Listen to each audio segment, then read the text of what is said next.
మన అదృష్టం ఏంటంటే రాజీవ్ గాంధీ కాలేజీలో టెక్నాలజికల్గా ఎంత పర్ఫెక్ట్గా ఉంటుందంటే ఐఐటి వాళ్ళు సర్టిఫై చేసి సెంటర్గా ఇచ్చారనమాట.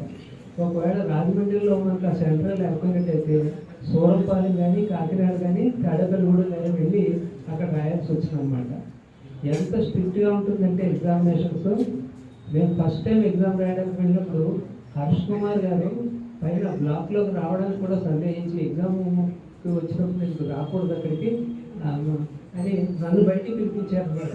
వచ్చి ఒకసారి ఎగ్జామ్ అయిపోయాక రండి అని చెప్పేసి. అంటే అంత స్ట్రిక్ట్.